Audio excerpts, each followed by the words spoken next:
having, but the enjoyment of what one has that counts.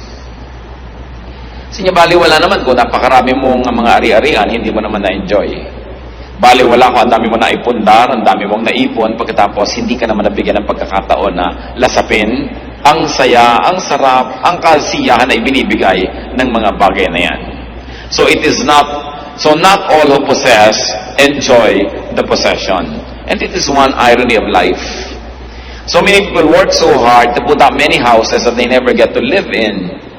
Many people work so hard to have many vehicles that they never get to ride and use because of many reasons. One of them, the law of physics, that a man could be only one place at one time. So hindi mo naman na-enjoy yung marami. Marami kang binibili mga damit, pero gaano karaming porsyento sa binibili mong damit ang talagang naiisipan mong gamitin at gusto mong isuot. Kung minsan, pag naisuot mo minsan ng isa, hindi ka nasarapan, nakatihan ka o nahirapan, hindi mo na halos gamitin uli. Pero ayaw mo namang ipamigay, ayaw mo namang alisin sa cabinet mo, pampasikip sa iyong buhay. How much percent of the pairs of shoes people have, especially to those who have many pairs of shoes, do they really get to use often? So sabi, ang dami-dami ng taong pinagsisikapan, pinupundar, pero hindi naman niya ito na-enjoy. And what is the lesson that Solomon is trying to teach us? Enjoy what you have. So you must survey your surroundings, inventory your possessions, and enjoy them all. Isang mahalaga na apat natin nakikita na bubuklat. Subukan nyo magbuklat kayo ng mga cabinet, marirealize, ay may ang ganda pala akong panyo dito, ay may maganda pala akong pamaypay, may maganda pala akong ganun, pero hindi ginagamit. Kasi baka maluma, baka masira, kasi maganda. Pero naluma na ng naluma, at kung hindi man yun ang naluma, kayo ang naluma. No? Kaya mamaya, hindi nyo na rin yan nagamit. Kung minsan magbubukas ka ng mga cabinet ng mga pagkain, ang daming magagandang mga canned goods, masasarap, nag-expire na sa katagalan, ay pinag-iintay ng special visitor para buksan, at naluma na at nakuba na yung lata na baliwala. Solomon is saying, baliwala ang lahat ng iyong tinamasa, pagkatapos inipon, yung pala hindi mo naman magagamit. So every so often as possible, you must take a look and take an inventory of what you have and decide to enjoy what you have. And if you think that you cannot enjoy it in the next 3 or 6 months, give it away. No? Pati po mga damit natin, pagka hindi niya nagamit ng 6 months yan, in the last 6 months, ibig sabihin hindi niya magagamit yan, ipamigay nyo na para magamit na yan ng iba. Kasi laging hiniwalay mo na, gusto mo na ipamigay, pero nung tingnan mo ulit, teka, maganda pa to, balik na naman sa cabinet. No? Pero ang nangyayari lang, nagiging liability. Do not be obsessed with conservation. Do not be obsessed with preservation. Na baka pag ginamit natin ang sofa, masira. Baka pag ginamit natin yung magandang tea set, mabasag. Baka pag ginamit natin yung magagandang baso, mabasag yung isa, hindi na sila pares-pares. Kasi kung nabasa, kung nasira, naluma, sa paggamit, sulit yon. Pero kahit bagong-bago at ang ganda-ganda, naghihingalo ka na, namatay ka na, hindi mo nagamit, yun ang baliwala. Yun ang sayang. And many people don't want to use precious and beautiful things for fear of losing them. Alam niyo yung kasabihan, something's lost and something's gained in living every day. So kung meron kayo isang magandang bagay at ginamit nyo at saka gagamit nyo na wala tuloy, ganun talaga buhay. Talagang may nawawala, may dumadating, may umaalis. Pero hindi nga nawawala dahil naka-estante, naka-cabinet, naka-lock. It's as good as wala. Kasi hindi natin nagamit. Ang dami mga tao, ang dami nilang Bibles. Pag-araw naming Bible, pero isa lang naman ang ginagamit nila, you give it away. So that people will have good use for your Bibles. Except if you're a scholar and you're always wanting to refer to different versions, but give them away. Ang dami nating gamit, kahit tayo tinatawag na mahirap o hindi tayo mayaman, ang dami pa rin nakatago. Ang kagandang mga panyo, mga bordado, hindi na nagagamit kahit kailan. Yung pala hahawakan niya pagka siya'y nakaburol. Ay, ang ganda ng panyo ng patay. So, gamitin. Do not be obsessed with fear of breaking things. Ganun talaga, things get broken. Parang natatakot ka palang mabalian, so hindi ka na nag-sports. Natatakot ka palang malunod, so hindi ka na lumangoy o nag-swimming. Natatakot kang bumangga yung sasakyan, so hindi ka na umaalis ng bahay. Dapat ang tao na bubuhay siya ng buong buhay, ginagawa niya lahat ng pwede niyang gawin para makaiwas siya sa mga sakuna at ipinapasa Diyos na niya yung resulta nun. But go on living, because life is short. As we have been told that life is 70 years. And if one was very healthy, probably 80. Pero hanggang doon pa rin yun, maiksi yun, kaya hindi dapat sinasayang ang mga sandali. Karamihan, itinuturo sa mga pulpit na tulad nito, sa mga religious gathering, na lagi na lang magtiis ka, magtipid ka, pero hindi yun ang nakikita natin talaga itinuturo sa Biblia, lalo ni Solomon. Because God likes us to have a full life. Life is a gift from God. It is not a problem to be solved. It is a gift to be enjoyed. And a very high level of spirituality is to find the maximum enjoyment in life that God has pre-designed and God has preordained for His people to enjoy. Hindi naman tayo nilikha ng Diyos para parusahan o torturen. Nilikha niya tayo para lasapin natin ang kanyang kabutihan at ang lahat ng kagandahan ng kanyang loob. Of course, things will wear out, things will depreciate, things will fade and tarnish, even disintegrate. But if that happens, well, you are deriving enjoyment and satisfaction from those things, then they would have served their purpose. Basta gamit, ang gamit, sulit. Pero kung hindi lang gagamit, baliwala. Bibili ng pagkaganda-gandang sofa, tatakpan ng plastic, at nakaupo sila lahat sa mga bangko, nakaupo sa tabo, sa lata, sa lalagyan ng floor wax, no? Dahil ayaw gamitin ang sofa. Meron ang ganda-gandang kusina, tapos nandun sa dirty kitchen gumagawa. Ano sasampahin mo? Sabi, good morning kusina, ayaw kitang galawin, no? Gagawa ng mga magagandang mga ilaw, tapos ayaw pasindihan. Bakit pa? No? So, kailangan ang tao nagpapasalamat sa Diyos. At isang paraan ng pagpapasalamat is to enjoy what God gives us. Parang kayo, pag nagregalo kayo sa isang tao, ang gusto nyo makita, ginagamit niya yon. Hindi itinatago lang niya sa estante. Ako mayroong isang tao na tuwing Pasko nireregaluhan ko noon, ngayon tinigilan ko na kasi hindi ko nakikita ang ginagamit. Nakalak lahat sa cabinet. Sayang lang. Baliwala. Sumusulit lang yan pag ginagamit. At kung nasira, nawala, habang iniingatan mo naman ang nangyari yun, hindi get on with life. But ang mahalaga na enjoy mo yan. Ecclesiastes 6, 7-9. All man's efforts are for his mouth, yet his appetite is never satisfied. What advantage is a wise man over a fool? What does a poor man gain by knowing how to conduct himself before others? Better what the eye sees than the roving of the appetite. This too is meaningless, a chasing after the wind. Pag atin pong inanalyze ang philosophy ni Solomon, masyadong deconstructive kung minsan dun sa nakasanayan ng marami na dapat gawin. Kasi sabi niya, ano ba napapala nung mahirap na sobrang magpagod para mag-aral ng mga bagay na ikasisiya ng mga mayayaman? No? Ay, wala naman. Mamatay ka rin. Mamatay siya, mamatay ka rin. Sabi, ano ba ang mapapala nung marunong kaysa doon sa mangmang? Pareho rin niyang mamamatay at pareho rin maaagdasyan. Now, let us not take these things very, very literally. Hindi niya sinasabing baliwala na mag-aaral ka ng manners o i-refine mo yung mga paraan ng pamumuhay. Hindi niya sinasabing baliwala yung matuto ka kasi siya nga nag-aaral din na nag-aaral. Ang ibig lang niyang sabihin, don't be too serious about these things. Natuto ka, gamitin mo. Hindi ka natututo, don't despair. May buhay ka pa rin at tuloy pa rin lang yung buhay at kapareho ka lang ng mga marurunong, pareho lang kayong buhay at pareho rin kayong mamamatay. It is very liberating to learn from Solomon. Not to take ourselves too seriously, not to take every detail of life too seriously, and then to make the most out of every event in life. So anong itinuturo dito ni Solomon sa verses 7-9? Enjoy only what you have and do not covet what you do not have. Sabi niya, better what the eye sees than the roving of the appetite. Mabuti yung hawak mo na kaysa sa yung inaasa mo na malayo. So sabi niya, kung anong meron ka, yun ang iyong enjoyin. Marami pong tao miserable, hindi masaya, hindi kontento. Kasi kung ano yung meron sila, hindi yun ang kanilang ina-enjoy. At kung ano yung wala, yun ang inaasam. Hindi na magtutugma kahit kailan yung supply at demand. At lagi na lang siyang, laging parang kulang. Parang sabi ni Percy Bysshe Shelley, isang Ingles na makata, we look before and after. We don't look at the now. We look before and after and pine for what is not. Ang hinahanap ay yung wala.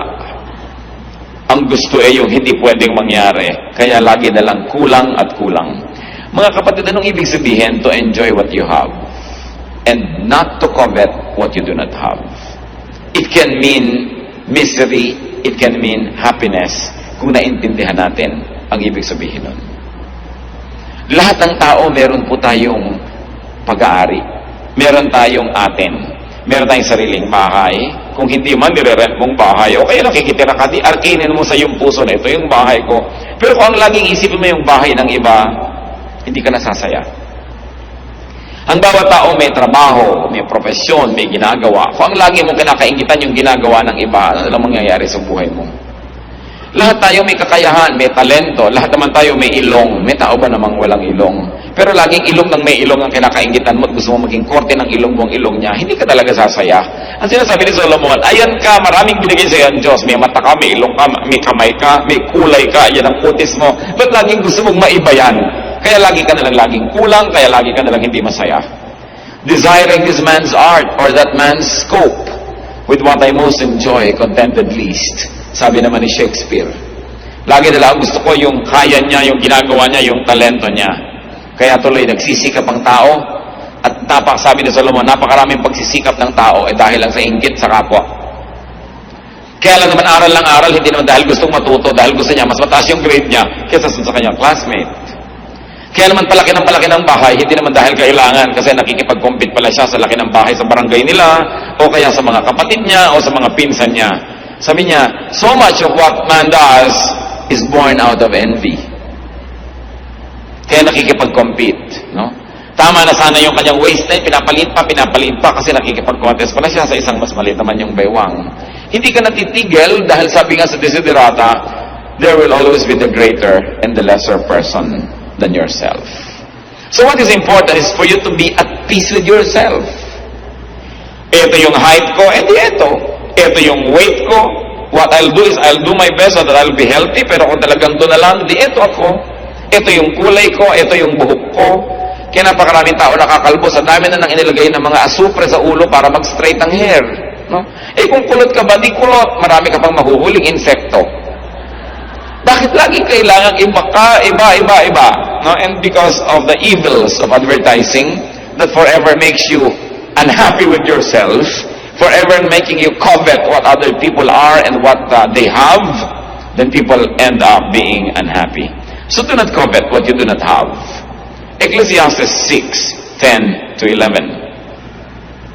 What exists has already been named, and what man is has been known. No man can contend with the one who is stronger than he. At sino yung nire-refer dyan na stronger? Ang Diyos. The more the words, the less the meaning. And how does that profit anyone? So what is Solomon trying to say? That life has been pre-designed. Huwag ka na makipagtalo na may gravity. Meron talaga. No? Di ba ang laging ginagawa ng mga beauty products? Defy gravity. No? Para ka magwawagi, ay talaga namang may gravity. No? Lagi na lamang na yung araw ginagawa mong gabi, yung gabi ginagawa mong araw, wala nang tugma. Laging lihis. Sabi, huwag ka na lang makipag-contest dun sa nakatakda na. Mag-adjust ka na lang, sasaya ka pa. It is pointless to argue with God. Meron pang, bakit ba ako naging Pilipino? Sana dapat ako Eskimo. Pilipino ka nga, kahit mag-isay ka dyan, mapapalitan mo ba yung katotohanan na yon? So, magpakabuting Pilipino ka na. Maraming, bakit ba ako'y pinanganak na mahirap? Mapapalitan mo pa ba yung araw ng iyong kapanganakan at ang iyong sitwasyon? So, gusto mo palang umasenso, paasensohin mo lang sarili mo. Pero huwag mo nang sisihin yung mga magulang, sisihin mo lumaki ka sa isang pulo, sa isang probinsya, kasi ganito, kasi ganyan. Sabi ni Solomon, walang mangyayari. Nakatakda na yan. Mag-adjust ka na lang, sasaya ka pa. So it is pointless to complain about life. Dahil sabi niya, how can you find somebody who is strong?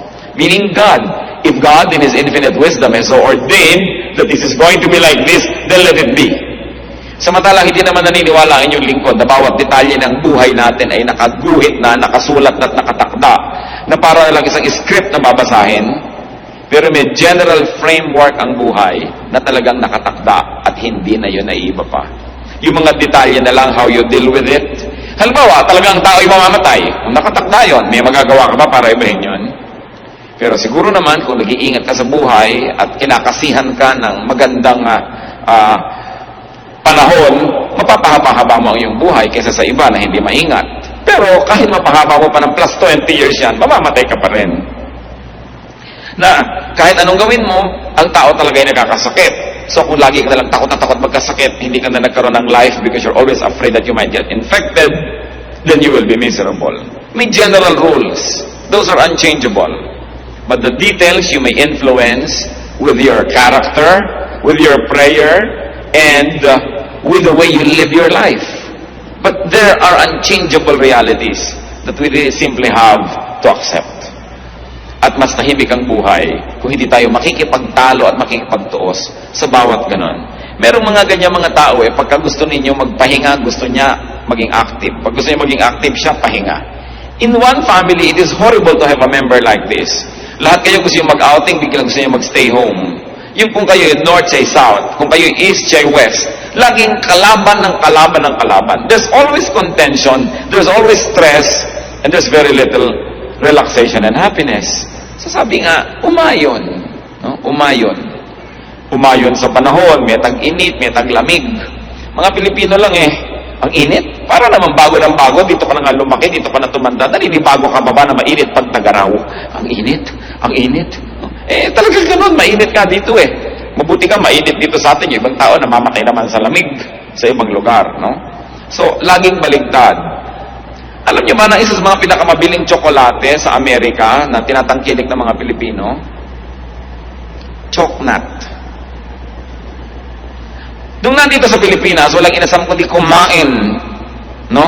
Ng mga western products sa tsokolate. Mga nasa Amerika na, choknat ang pinagkakaguluhan. Skyflakes. Pinagkakaguluhan yan, no? Sa mga tindahan ng mga Philippine food sa Amerika. Kung ba't nung nandun, ang inaasa mo yung pagkain dito, nung nandito, ang inaasa mo yung pagkain doon, kaya hindi na kahit kailan mag-swak. Pagka nandito, nagbabakasyon, ay sa Amerika, ganito, mabuti pa sa Amerika, mabuti pa sa Amerika. Pero pag nandito mo sa Amerika, ay, alam mo sa Pilipinas, ganito, ganon. Kahit sana lang siya lumagay, hindi siya masaya. Dapat pag binuksan mo ang iyong maleta, isang araw ka lang nandun, treat it as your home and make it your home. Adjust. People who adjust become happier. And Solomon says that the more argumentation, the more philosophizing, the less sense. So the silence of the wise is more enriching than the speech of fools. Binanggit niya yan.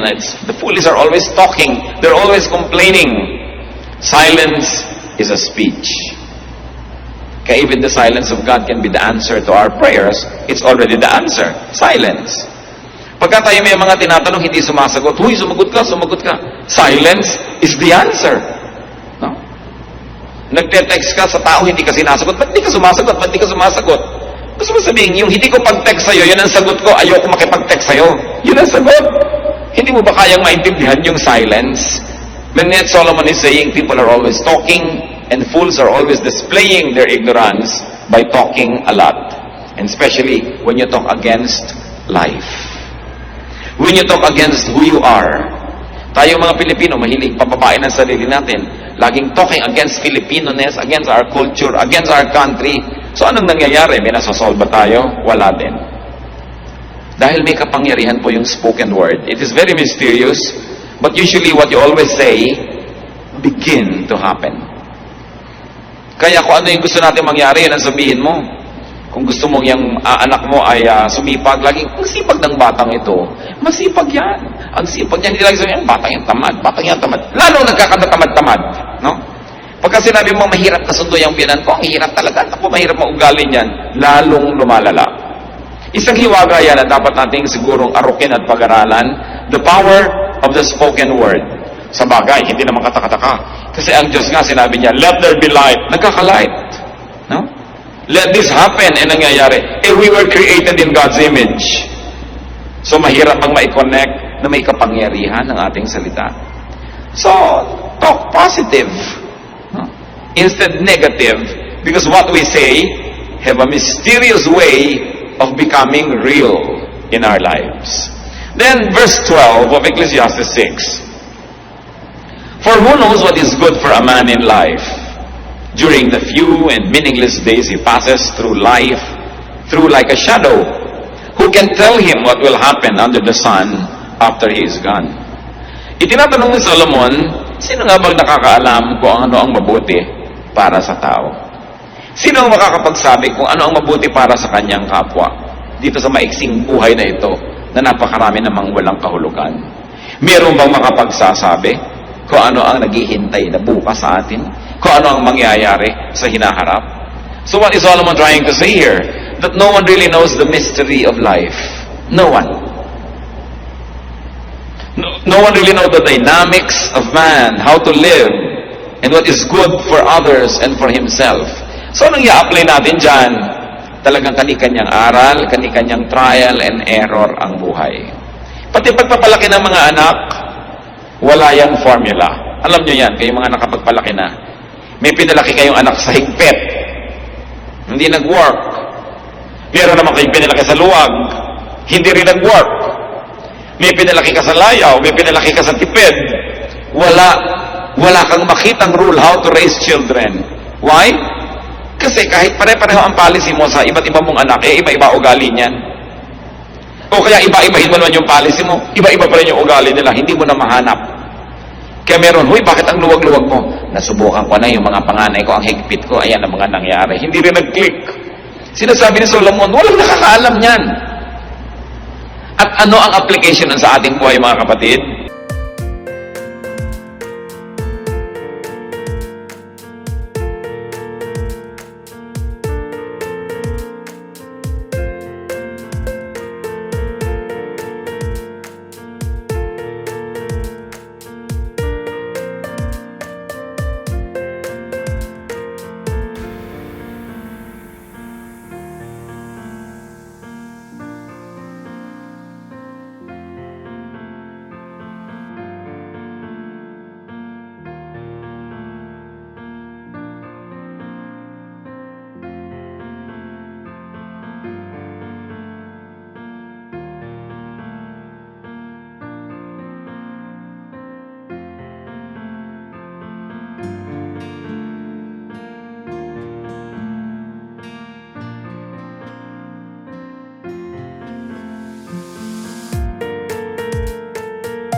Huwag kayo masyadong umasa sa mga expert na akala mo alam nila ang gagawin nila sa buhay. At huwag din tayong laging tinuturuan natin ng kapwa kung anong gagawin. Malay mo talaga kung anong dapat gawin. Alam mo ba talaga? So binibigyan natin ang sarili natin at ang ating kapwa ng kalayaan na pag-aralan ng buhay at gumawa ng mga experiment din sa buhay. Don't play it too safe. Because to play it too safe, when nothing happens in your life, that's when you don't have a life. And what does it mean? That we must allow ourselves to commit mistakes. And that we must allow people around us to commit mistakes. Because nobody really knows what to do. Hindi talaga natin alam ang buhay. Kaya sinasabi ni Solomon, just relax and enjoy life. Don't be too serious.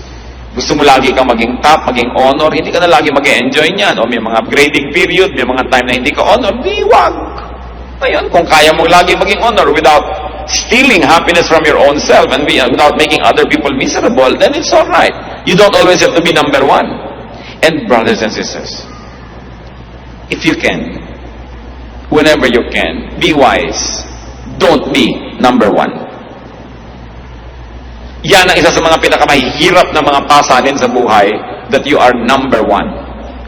Una, mahirap maging number one.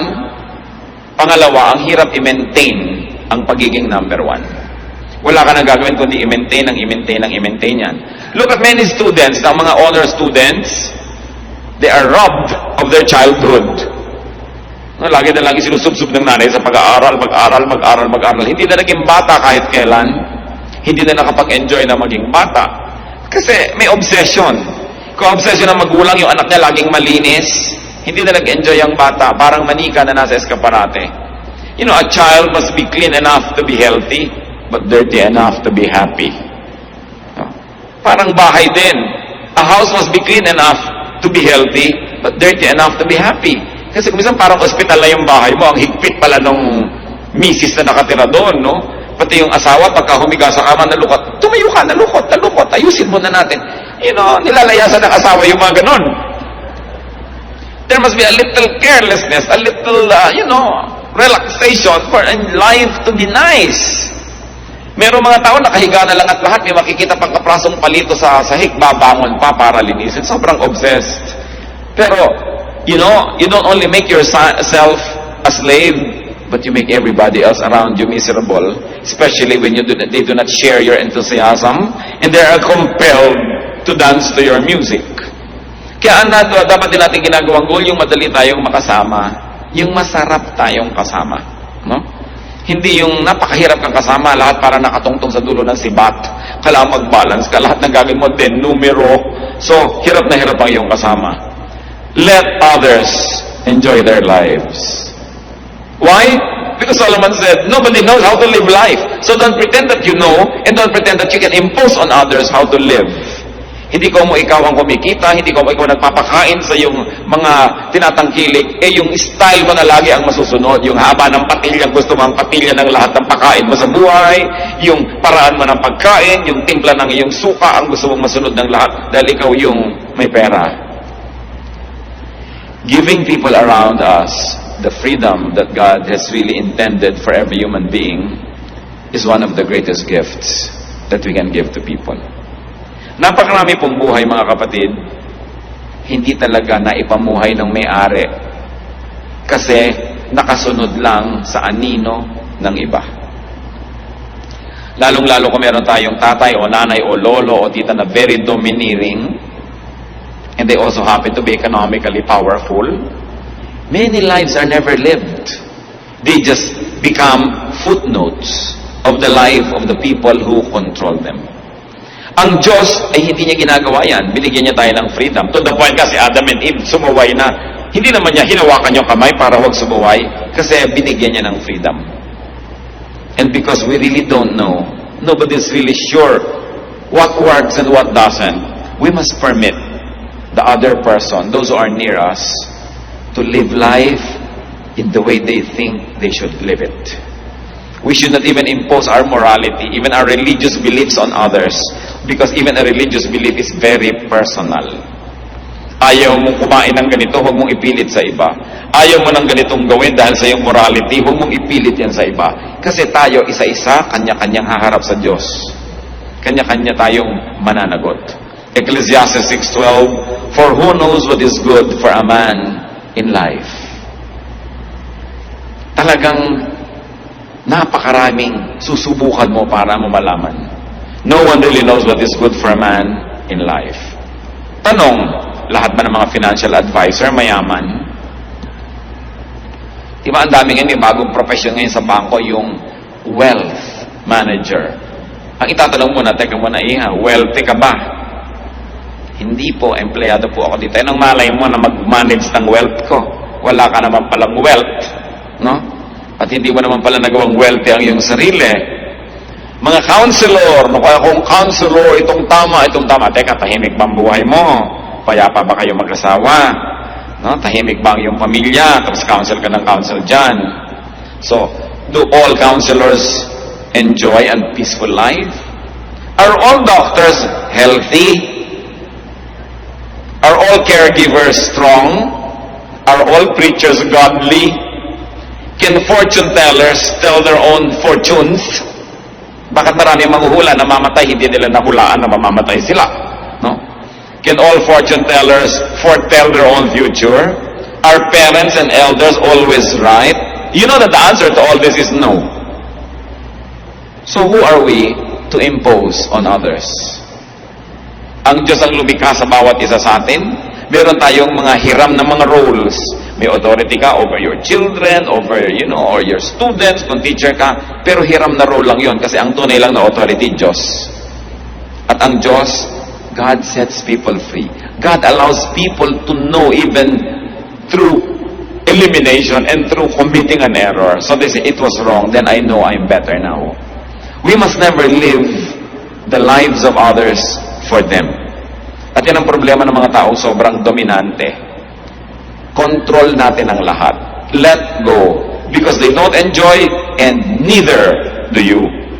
Since no one really knows and understands life, we should be cautious in giving advice, in imposing our beliefs on others. Ecclesiastes 6:8, what advantage has a wise man over a fool? What does a poor man gain by knowing how to conduct himself before others? The obvious answer is, wala. Wala naman. So kaya, ang tanong, ano ngayon ang mahalaga sa buhay? No matter what their situation in life, all people die. So the business of living is just live to the max. Live life to the fullest within what your today allows you. As we have always said, today is cold cash. Tomorrow is only a promissory note.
You don't know kung funded yan.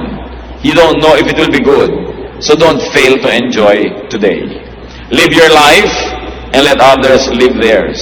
Die when you have to die, but live while you're alive. Habang kaya nyo maglakad, maglakad-lakad na kayo kasi hindi naman laging kaya nyo yan eh. No? Ang dami ko lang nakita mga turista sa iba't ibang panig ng mundo. Pagkatatanda na, talagang halos gumapang na lang sa 3 hakbang, halos hindi na maka-enjoy, noon pa nila naisipang mag-tour. Because one of the ironies of life is, retirement money nila yon, hindi naman ibibigay sa kanila habang malakas pa sila.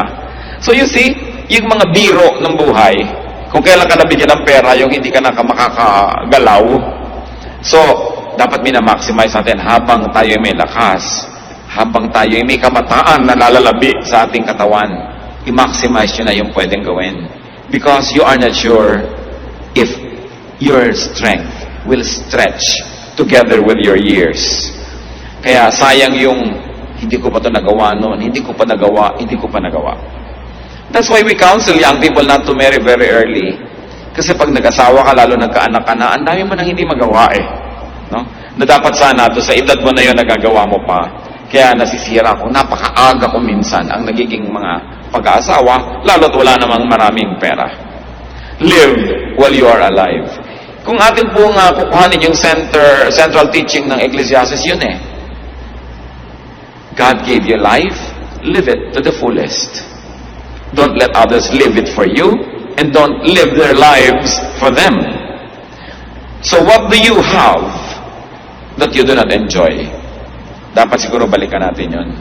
Ecclesiastes 6:9, better what the eye sees than the roving of the appetite.